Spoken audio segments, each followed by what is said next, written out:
Good evening, I'm John Yang. Jeff Bennett and Anna Navaz are away. On the NewsHour tonight, investigations into the shooting of two National Guard members in Washington, D.C. reveal new details about the suspect, an Afghan who worked with the CIA before the Taliban takeover. President Trump tries to put his stamp on the NFL with mixed results, including pushback from some fans. And we answer your questions about how to remain civil with family and friends during this year's holidays.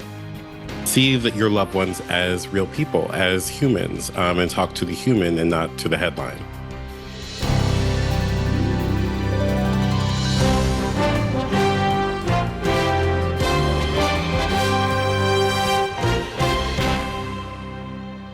Major funding for the PBS NewsHour has been provided by and friends of the NewsHour, including Robert S. Kaplan and Wendy J. Selden through the Raymond James Charitable Endowment Fund.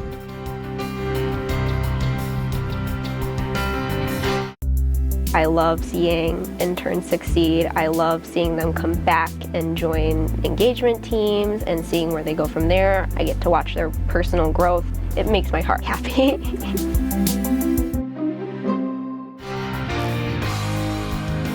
And with the ongoing support of these individuals and institutions.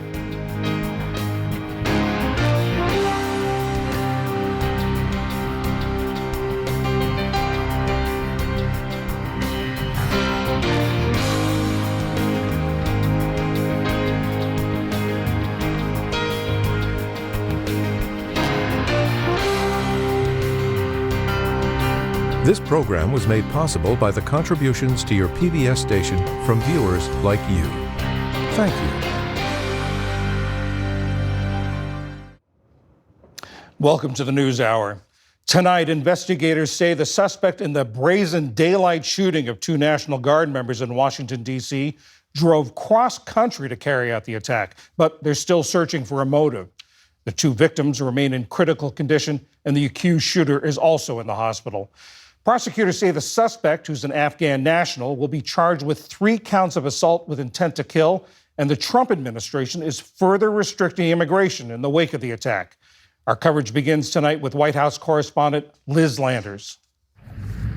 Caught on camera, the moment after an attack that shattered the pre-holiday calm near the White House.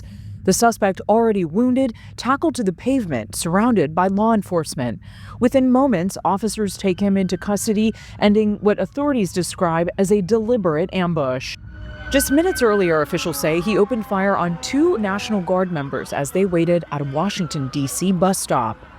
The victims, 20-year-old Sarah Beckstrom and 24-year-old Andrew Wolf, both from the West Virginia National Guard. They answered the call, they took the charge, they volunteered, they put their lives on the line for people they don't even know. Law enforcement identified the suspect as an Afghan national and said he drove across the country from his home north of Seattle with a plan to commit the attack. The suspect, he has been identified as Ramanullah Lakhanwal, a 29-year-old Afghan who entered the United States under Biden's Operation Allies Welcome, a program following the disastrous withdrawal from Afghanistan. The alleged shooter used a .357 revolver, shooting a Guard member and then firing again after the soldier fell to the ground. The shooter then turned to fire at the second Guard member.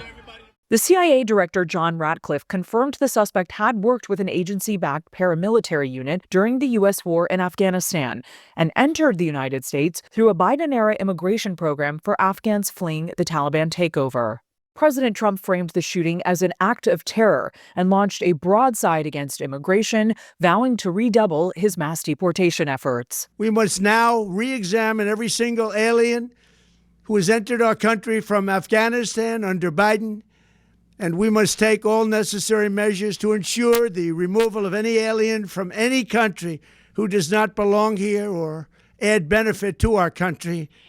He also ordered 500 more National Guard troops to Washington, in addition to about 2,000 already there, though it was unclear when they would arrive or where they would come from. The agency that oversees immigration in the United States says it had stopped processing immigration applications from Afghanistan, effective immediately. This is one deranged man committing terrible crimes against our service members, and he should be held accountable. The entire Afghan community should not be held accountable for this. Sean Van Diver is the president of Afghan EVAC, a U.S.-based nonprofit working with Afghan refugees. He said the Trump administration was already working on closing pathways for legal Afghan migrants even before this incident. On day one, they shut down the ongoing relocation through our safest, most secure immigration pathway in history. And it's just so worrisome to see them jump to conclusions. According to Afghan EVAC, the accused gunman was evacuated by the U.S. military in August 2021 after the fall of Kabul. He first arrived under humanitarian parole after a thorough vetting process under the Biden administration and was granted asylum earlier this year by the Trump administration. I don't think the vetting is where the failure occurred here. I think this man is being used as a political cudgel by the administration to impact an entire community, and that's not fair. You know, if a shooter's from Missouri, they're not trying to do something that impacts all Missourians. This is prejudice disguised as policy. The director of the U.S. Customs and Immigration Services said today in a statement that he is directing a, quote, full-scale, rigorous re-examination of every green card for every alien from every country of concern. When PBS NewsHour asked which of these countries will be impacted, the administration pointed us, John, to an executive order listing 19 countries, including Afghanistan and Yemen. Liz, the National Guard's been in D.C. for months now. They came in August. There's a court fight going on about this. What's going on there? This has been a contentious issue for months now here in the nation's capital. The D.C. deployment started back in August when the president declared a crime emergency here. That has now been extended several times since. The president does have the ability. He has the right as the commander in chief to mobilize the National Guard in D.C. because it is a federal district. However, the D.C. Attorney General has been challenging this deployment in federal court, saying he's overstepping his authority. Last week, a federal district judge ruled in favor of the Attorney General here in Washington, saying that the deployment was likely illegal and that it violated the city's rights to self-government. That ruling, though, was paused for 3 weeks to give the Trump administration time to respond and appeal, which they have. White House correspondent Liz Landers, thank you very much. The shooting has intensified focus on the administration's use of the National Guard to crack down on crime in cities led by Democrats. Earlier, I spoke with Juliette Kayyem, faculty director of the Harvard University Kennedy School's Homeland Security Project. She was an assistant DHS secretary during the Obama administration and oversaw the Massachusetts National Guard when she was that state's Homeland Security advisor. Juliette, this morning you wrote for The Atlantic, where you're a contributing writer, that this was a terrible and avoidable tragedy. Explain that. Well, for the last several months, since President Trump has deployed the National Guard to D.C., there's been a number of assessments by the military, including the commanding officers of the National Guard, that these units were essentially sitting targets, that they were vulnerable to nefarious actors, whether criminals or terrorists. And there was growing concern about this within the National Guard. Part of that had to do with that they were fully clothed, that they were in uniform, that they were visible to someone who may want to harm them, but that their mission, right, either walking the streets, doing beautification programs, just sort of, paying attention, which generally was the mission, was nebulous enough to make it very difficult to protect them in the way that you might protect troops either in a war or on a base. The president almost immediately announced he's sending 500 more National Guard troops to Washington. Is that a solution? It's really not. I mean, it's a sort of fallacy to think more is better, especially when it comes to deployments anywhere by the military.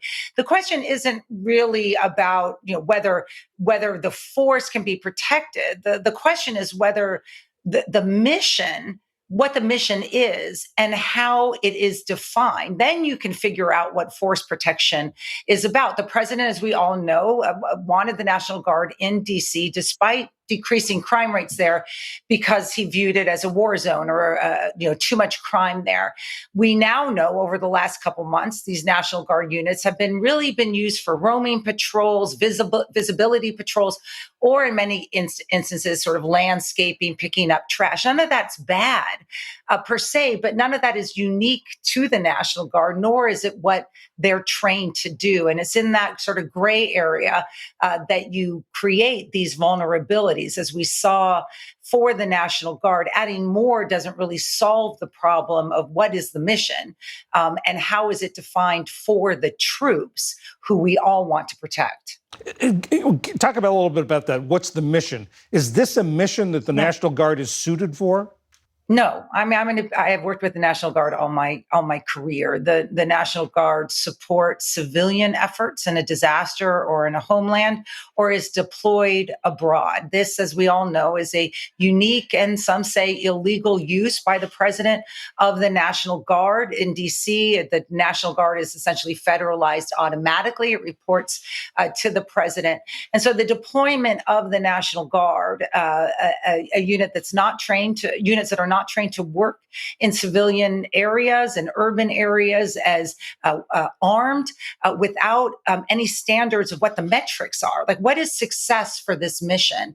All of that creates a sort of a loose understanding of what the mission is, the potential for mission creep, and then, of course, vulnerabilities, because there's no notion of force protection. I mean, I sort of describe it as like neither war nor peace. The politics have thrust the National Guard into this gray zone that they're not built for, but that has made them vulnerable.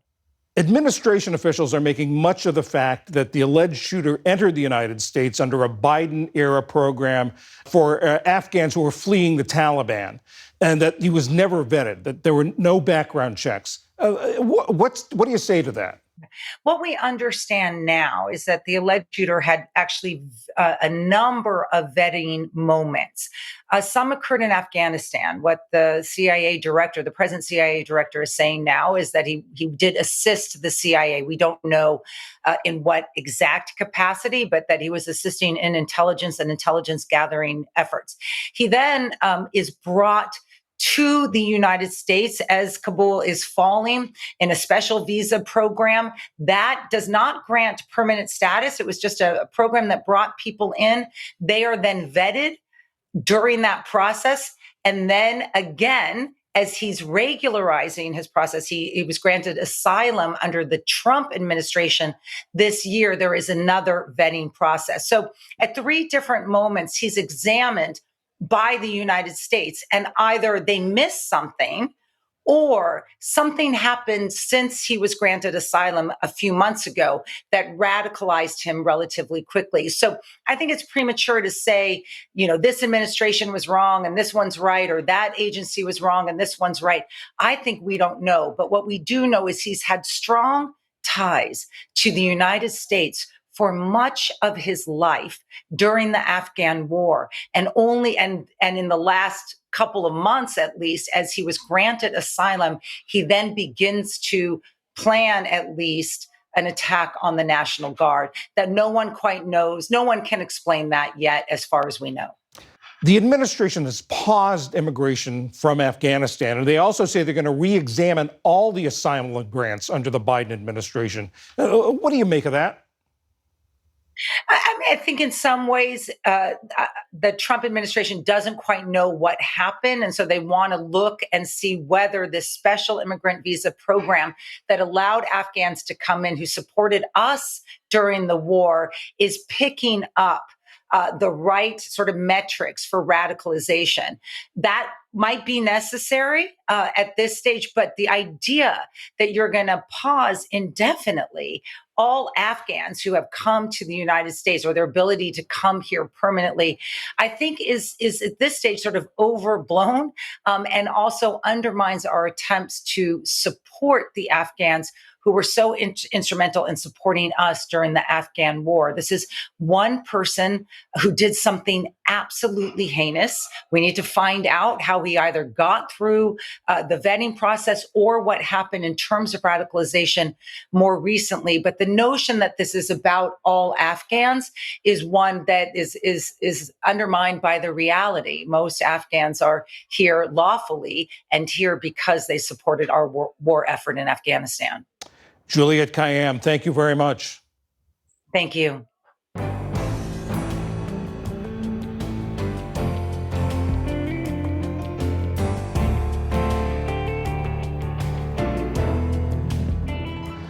In the day's other headlines, the death toll from yesterday's massive fire at a high-rise apartment complex in Hong Kong has risen to at least 94 people.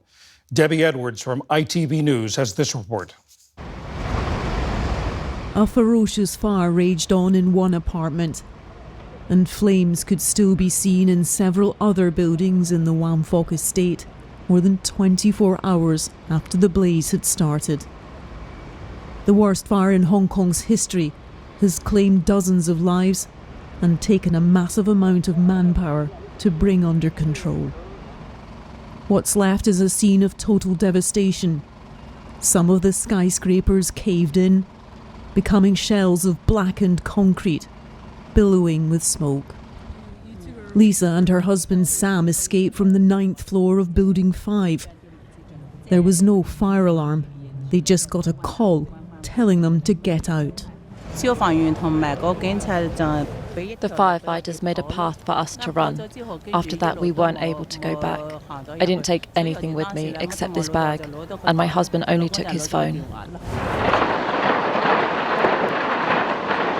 At its height, the inferno engulfed all but one of the 8 buildings in the complex. The night sky filled with a terrifying mass of orange and black. Whatever sparked the fire, it spread quickly across the bamboo scaffolding and construction netting that encased the buildings.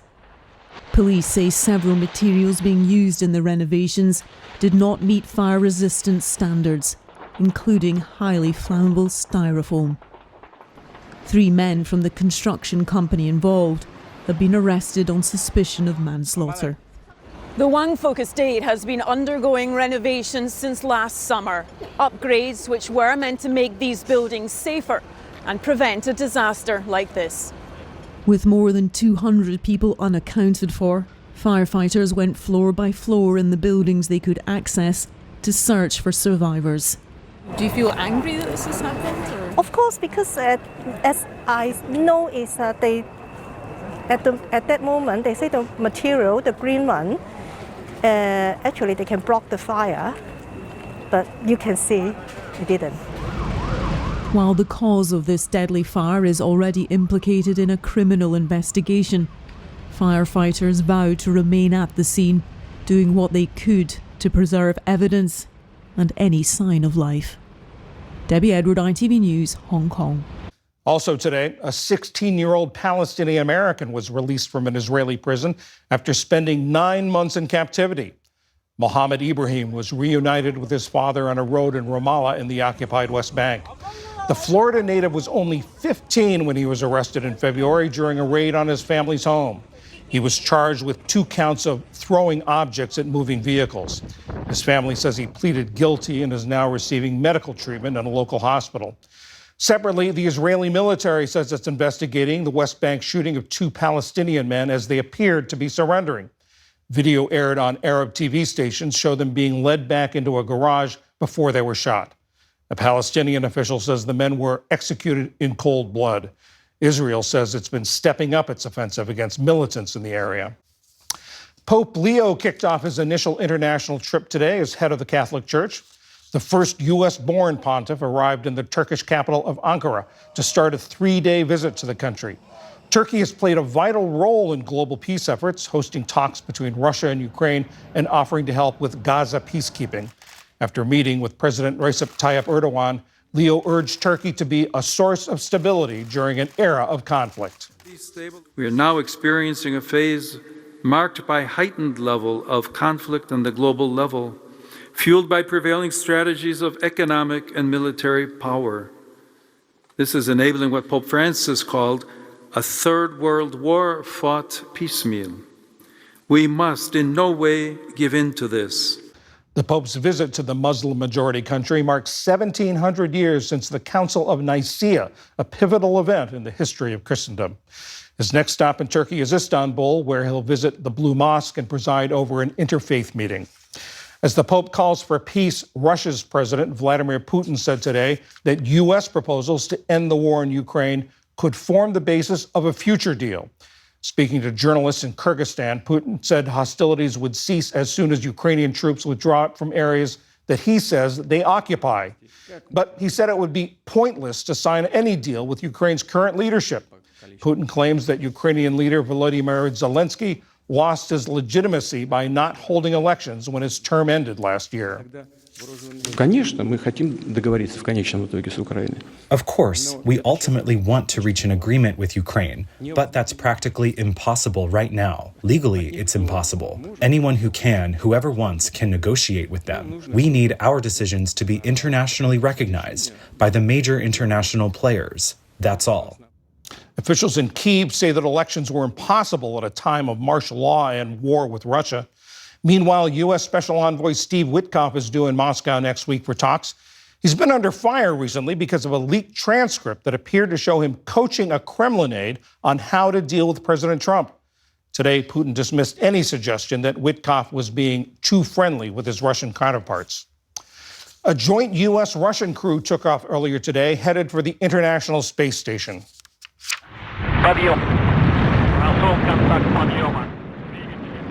Their Soyuz booster rocket lifted off from a facility in Kazakhstan this afternoon, local time. American physicist Chris Williams, along with his two Russian crewmates, docked at the ISS about 3 hours later. This is Williams' first space flight. He's due to spend about 8 months orbiting the Earth and carrying out tasks including scientific research. And back here on Earth, it's been a long day for millions who braved the Thanksgiving travel rush and a harsh winter storm. Residents of upstate New York woke up to fresh snow. Midwesterners have been navigating icy interstates for days, and forecasters say conditions could get worse over the weekend. Fortunately, the airports were less busy today with fewer delays than yesterday, but things are expected to get busier at the end of the holiday weekend. Meantime, Philadelphia hosted the nation's oldest Thanksgiving Day parade, dating back to 1920. In New York, the 99th annual Macy's Thanksgiving Day Parade featured fan favorites like Spider-Man and Dora the Explorer, plus some newcomers, including K-pop Demon Hunters and a Labubu or two. Still to come on the NewsHour, tips for remaining civil with family and friends this holiday, even if you disagree with them.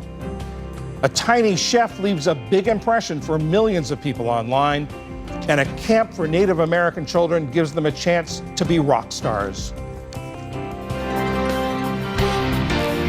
This is the PBS NewsHour from the David M. Rubenstein Studio at WETA in Washington, and in the West from the Walter Cronkite School of Journalism at Arizona State University.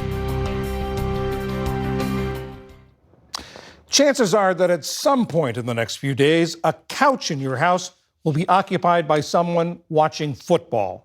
It's America's most popular sport. The National Football League unites much of the country in a shared passion. But as Lisa Desjardins reports, the league faces a tricky potential threat to that: politics.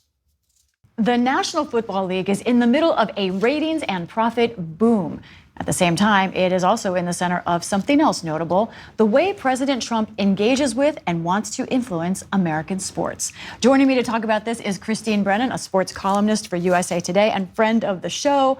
Christine, let's start with the NFL itself. Roger Goodell, the commissioner, is experiencing an all-time all-star era. What is behind it right now? America has really fallen in love with a new national pastime. It's no longer baseball, it's football.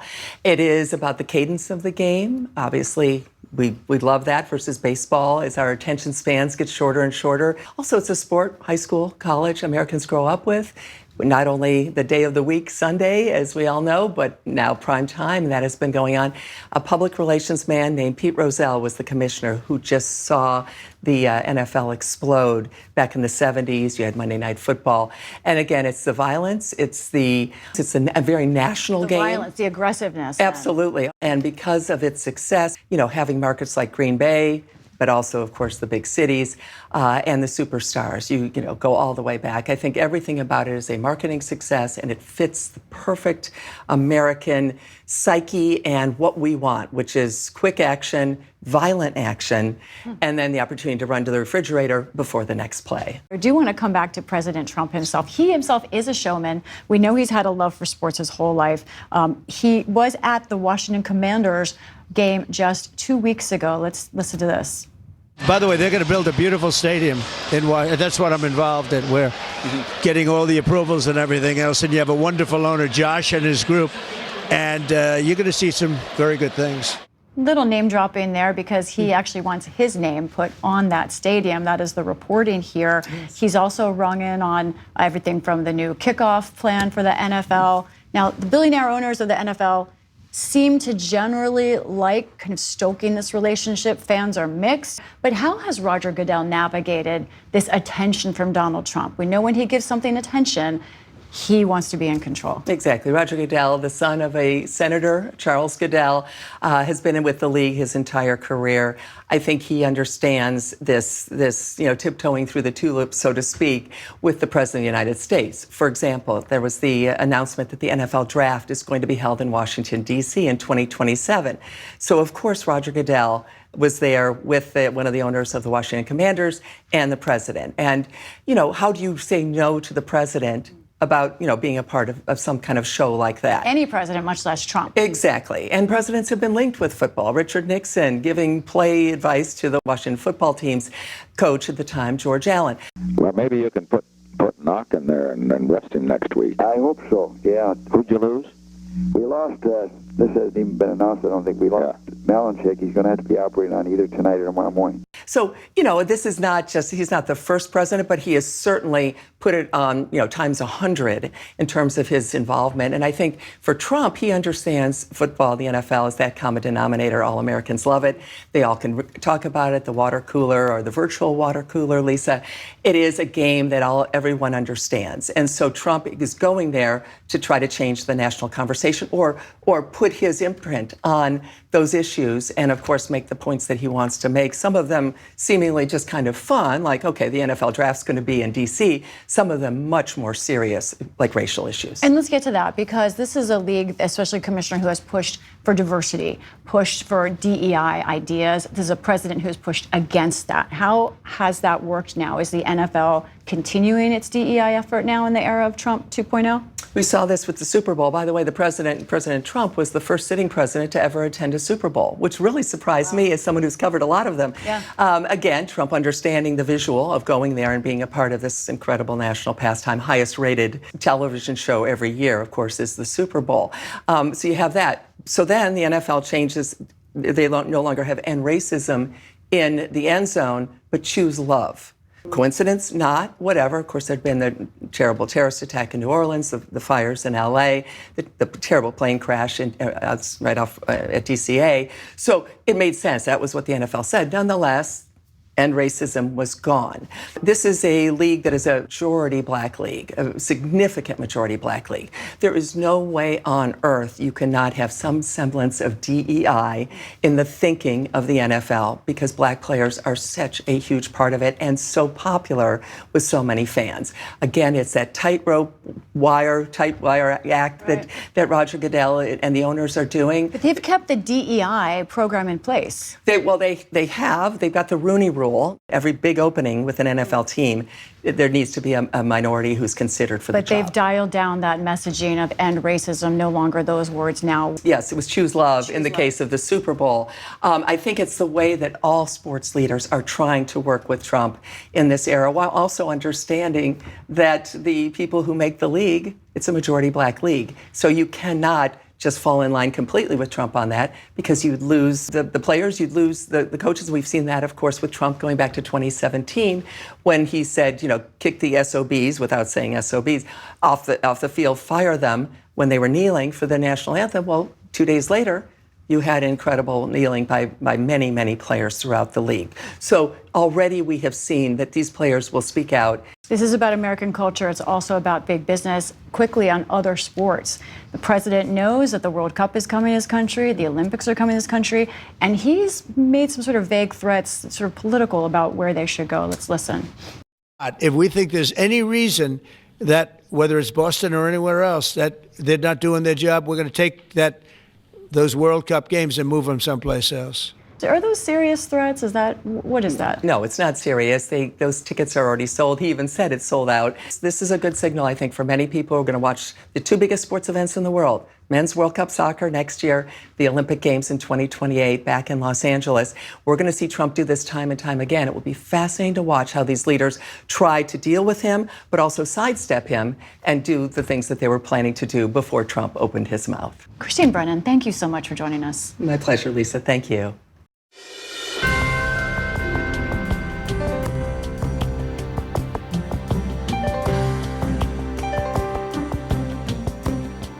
Talking politics with relatives around the holidays can be tricky territory.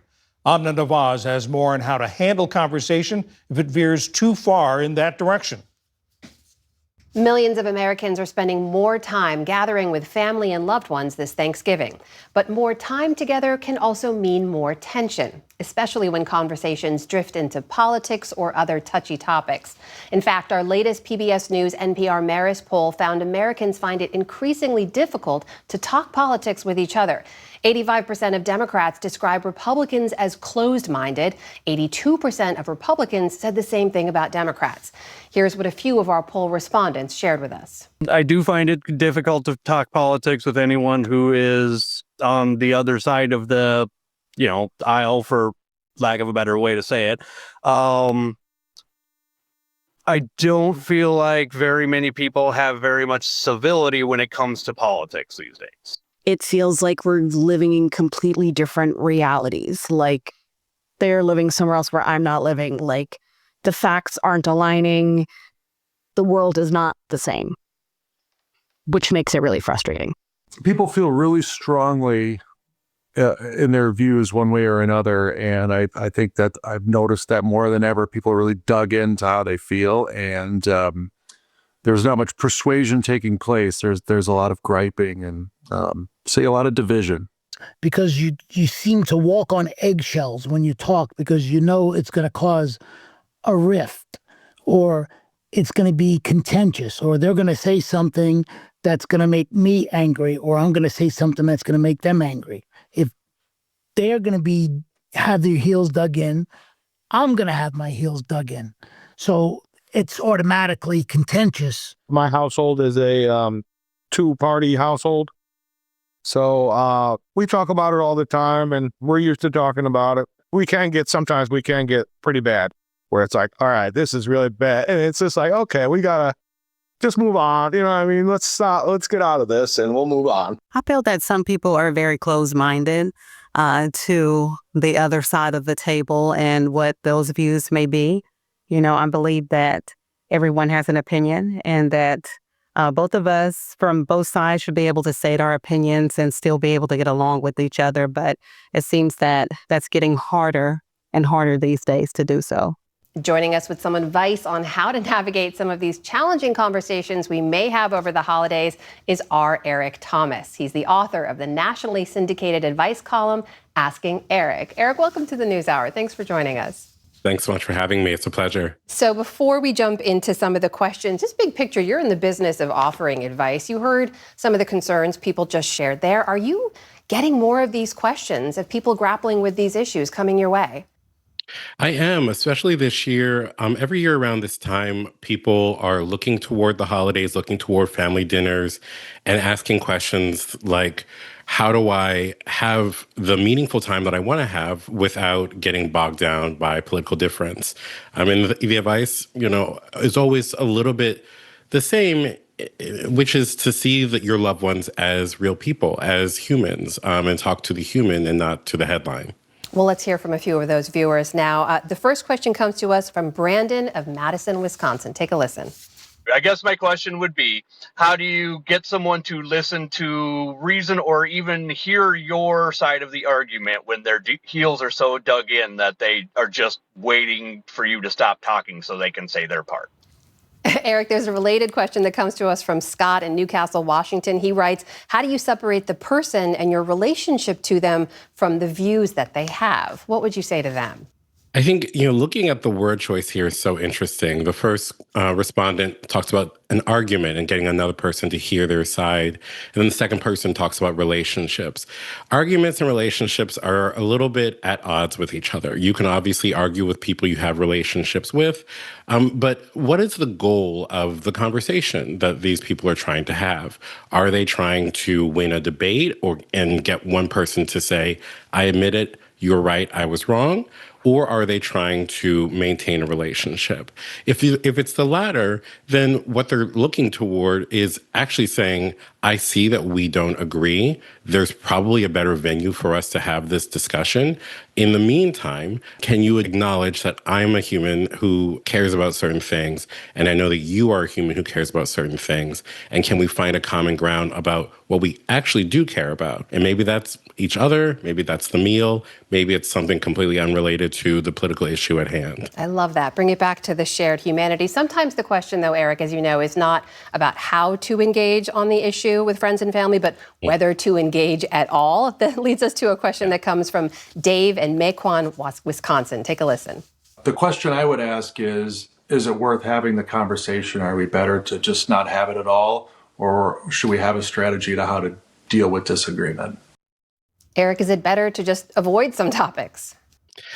I think sometimes it is. And I don't say that lightly because I do know that politics is personal. And so the ways that the headlines affect us in our daily lives can rise at any moment and can be an ever-present source of frustration or concern or fear. That said, if you are sitting with relatives, friends with whom you don't share certain alignments, really ask yourself what you're trying to get out of this exchange. What is the point of engaging in this debate right now? And ask yourself, is there a different way that we can structure the rules of our conversation? We act like gathering with family or with anybody is something that just naturally happens. And yeah, it does. But it is always important to think about how we gather and what are the guardrails of our gathering. And it is okay to say, this is a lightning rod in our conversation. So for the next 2 hours, we're going to stay away from this topic. And if it comes up, it's okay to sort of raise a hand, blow a whistle, wave a flag, and say, hey, we agreed that we were going to steer clear, because there are a million other things to talk about. We got a lot of questions as well about people asking for specific tips and tricks, like this one that comes to us from Deirdre in Charleston, South Carolina. My question would be, what sort of emotion regulation skills do you recommend for in the moment when you're in a heated debate? How can we calm ourselves down? Phil from Fort Myers, Florida, sent a similar question, writing, sometimes there are triggers and long-time behaviors with family members. What tactics would you suggest for not falling into those same behaviors every time? What would you say, Eric? I mean, it is so easy to fall into those familiar grooves with people that know you, that know where all your buttons are because they installed them themselves. And that's okay. That's human. And so to go in and say to yourself, to the person you're with, your partner, even your children, to say like, there are certain things that come up for me when I'm with my parents, my siblings, and I don't always want to respond in the way that I respond. Can you help me to be an off-ramp? Mindfulness is going to be very important, acknowledging what you are feeling as you are feeling it. I'm feeling frustrated. I'm feeling fearful. I'm feeling not heard. Acknowledge that to yourself and then give yourself the opportunity to step away. You know, we're talking a lot about the potential pitfalls and the tensions around this moment, but this is also a wonderfully warm time to gather with your friends and family. It's supposed to be about gratitude and being thankful. So how can we remind ourselves about the spirit of the season? It is really, really important to make gratitude an active practice as opposed to something you just sort of acknowledge that you feel. We say, oh, I'm grateful for my family, my health, my home, whatever it is. But it is really important to start your day, start your week, start, a holiday by making a list in your head or on a piece of paper or on your phone of the things that you're grateful for. And they don't have to be completely unqualified gratitudes. You can say, I'm grateful for my home, but I wish the roof didn't leak. That is totally fine. But acknowledging this is a thing that you have, that you acknowledge is not a guarantee, will help you to see the people around you and the conversations that might come up in a different light. You can even say, I'm grateful for the opportunity to spend time with this relative who gets on my nerves, because even though we don't agree on this part, I value them. That is R. Eric Thomas. He's the author of the nationally syndicated advice column, Asking Eric, with some very useful advice for us all. Eric, thank you so much. Happy Thanksgiving to you and yours. Thanks so much. Happy Thanksgiving to you and yours as well. On this holiday centered around food and gratitude, we bring you some lessons in life and cooking from a tiny chef. The Instagram sensation, who also happens to be animated, has gained millions of fans of all ages while whipping up vegetarian meals with a side of heart. Stephanie Tsai has our encore report, which is part of our arts and culture series, Canvas.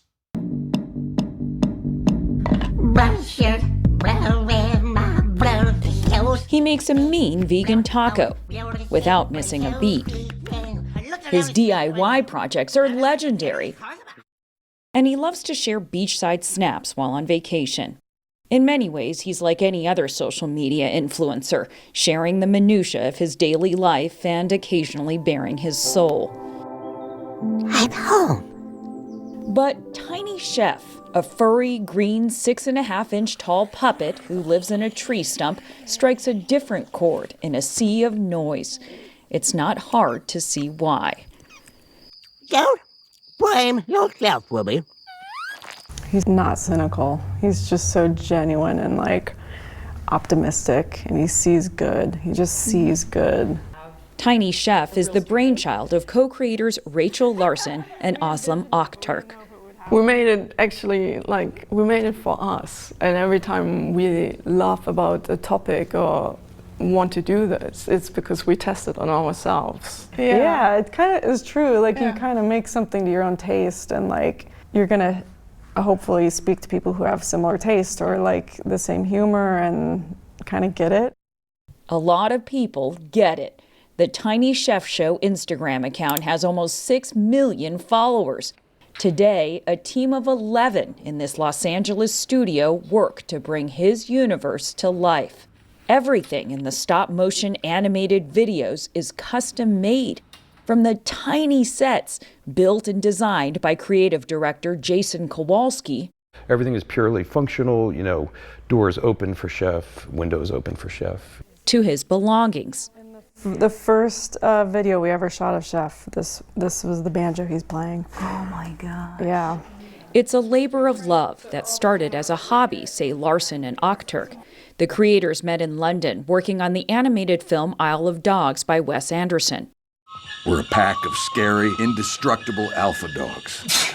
Larson worked on the stop-motion animation, a process which involves painstakingly manipulating physical objects to be photographed frame by frame, creating the illusion of movement. Akhtark was part of the film crew. We became really good friends, and we were just we should do our own project at some point. So that's where the seed kind of got planted. That seed sprouted in 2018 when Larson started sharing images on Instagram of tiny food she sculpted for fun. That gave Akhtark an idea. She remembered a green puppet Larson had shown her years ago. And I was he has to be the chef. He's perfect for it.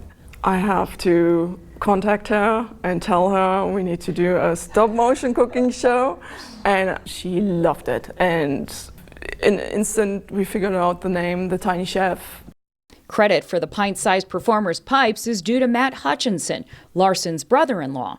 He sent them his rendition of a classic by Queen.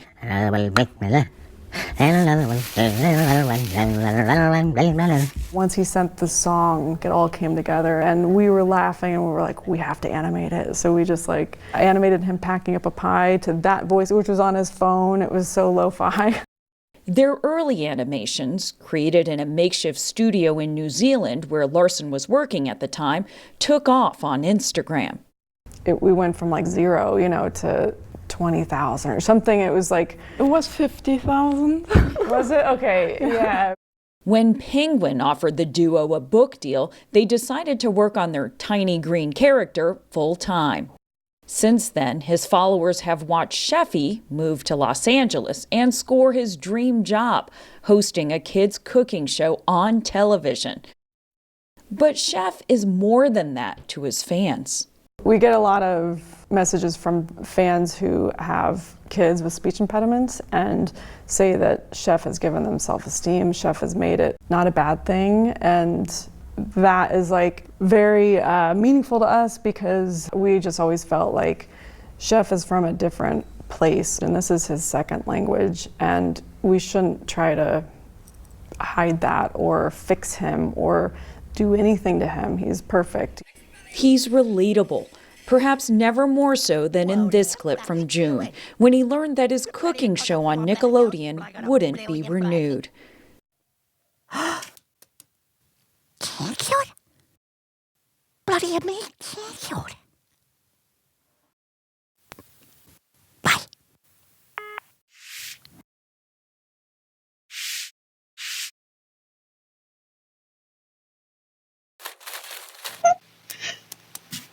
Who hasn't felt that?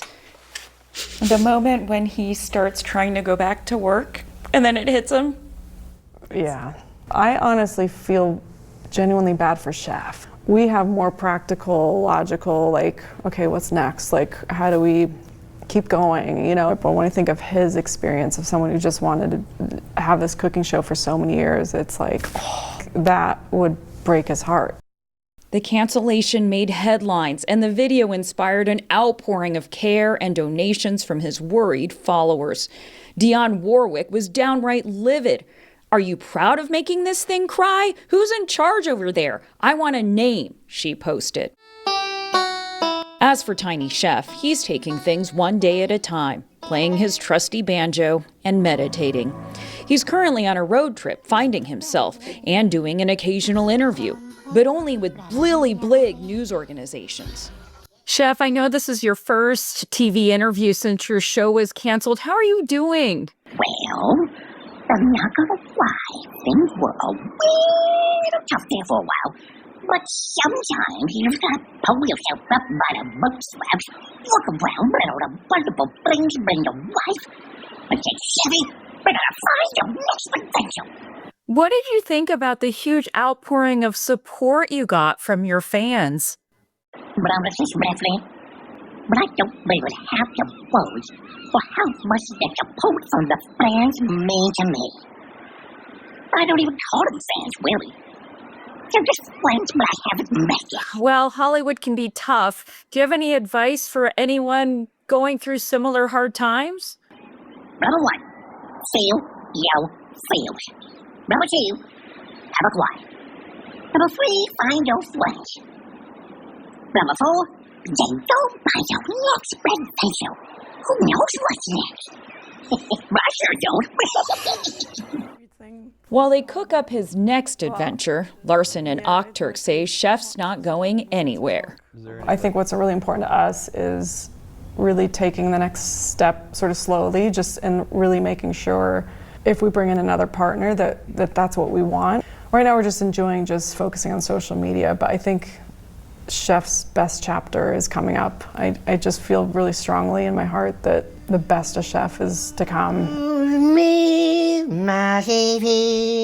In the meantime, the joys of Tiny Chef continue to capture our hearts. For the PBS NewsHour, I'm Stephanie Tsai in Los Angeles. Bye bye.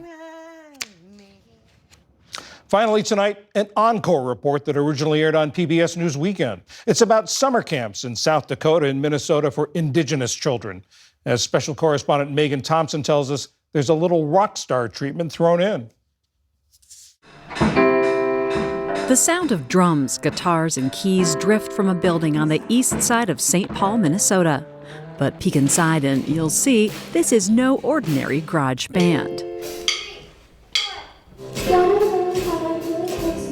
This is Rock the Res, a summer camp for Indigenous girls and gender-diverse kids. We want them to feel strong and let them know that they have a voice. We'll get the snare going and then we'll get the hi-hat going. April Matson, who is Sichangu Lakota and Athabascan, has been the executive director here since 2019. Indigenous, Two-Spirit, LGBTQ girls, they're so overlooked and representation is low to none. And so this is our way of helping them to take up space, and hopefully they take that courage and they put it into everything that they do. 10 campers from around the Twin Cities attended the session we visited in August. Could you hear yourself better? Maureen O'Brien was teaching kindergarten on the Pine Ridge Reservation in South Dakota when she came up with the idea to start the camp in 2016. Music really wasn't like an extracurricular, very much, at least at the school that I was at. So music wasn't as accessible. O'Brien, a self-taught musician, also wanted to promote the idea that anyone can pick up an instrument and jam. So it's kind of like breaking down the third wall of, you can't do this. Maybe you don't see folks that look like you, or you're not trained classically. I liked that. There are now 5 Rock the Res camps, including 3 new camps in Minnesota that launched this summer. The program is free of charge thanks to grants and donations, and the band coaches are mostly volunteers. Most of the campers who come in have no music experience, or they've played another instrument, but they've never played this instrument. The campers we met formed 2 bands and spent a few hours each day learning the instruments and parts they chose, working up to a public concert at the end of the week. Well, it's a little bit scary, but it's more fun actually. Raina Spears, who is Ojibwe in Dakota, was the lead singer of the younger band, which called itself Little Rockers with Spirit. I just get sometimes too excited that I try to go really fast, but I know I have to follow the other instruments and they have to follow me too. Spears wrote the lyrics for her band song.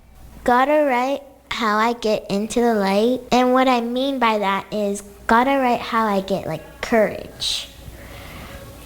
So you can show who you really are. 3, 4. We're kind of fighting for our voices to be heard and for a change. Aaliyah Hansen, who is Red Lake Ojibwe, led her band called Kamimila, which means butterfly in Dakota. Their song was filled with historical and social messages. This is where it started. We are taken from our homes. When we come back, we have nowhere to go.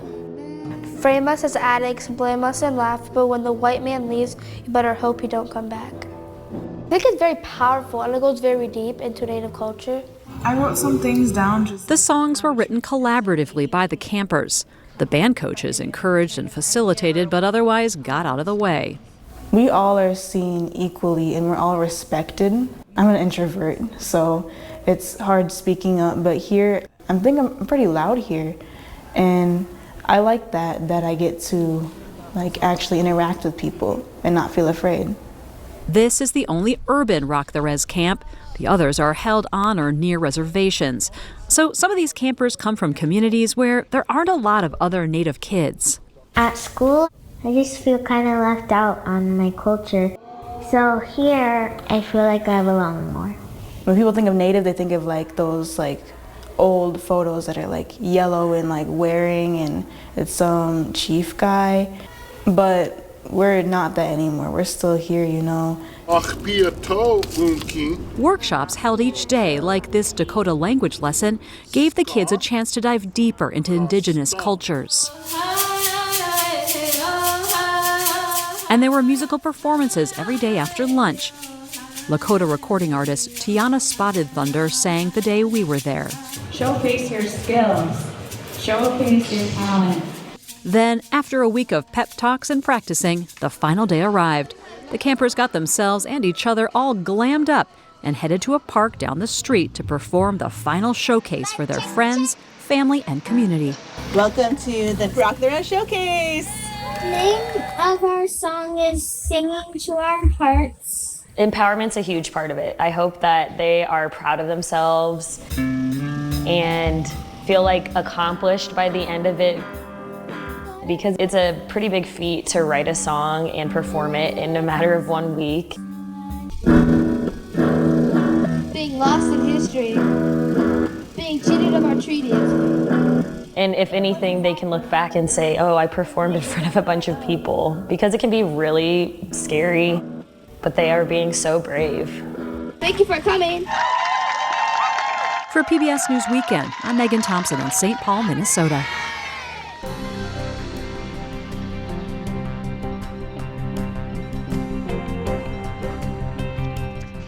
A sad update to tonight's lead story. One of the National Guard members shot in Washington, D.C. yesterday has died.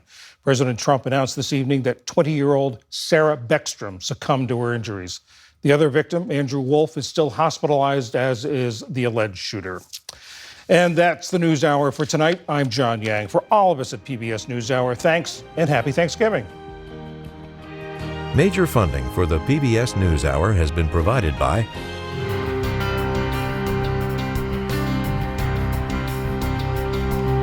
Carnegie Corporation of New York, working to reduce political polarization through philanthropic support for education, democracy, and peace. More information at carnegie.org. And with the ongoing support of these individuals and institutions. And friends of the NewsHour, including Leonard and Norma Chlorfine, and the Judy and Peter Bloom Kovler Foundation.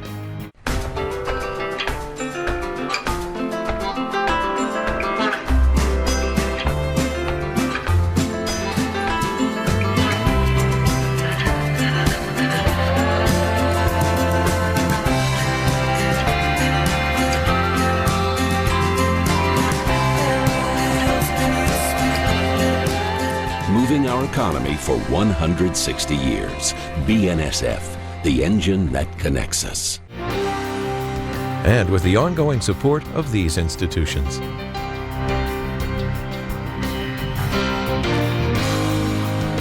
And friends of the NewsHour.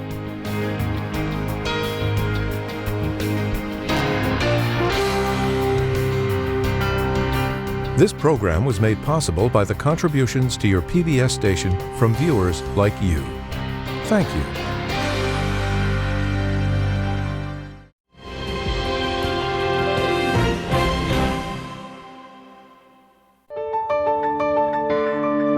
You're watching PBS.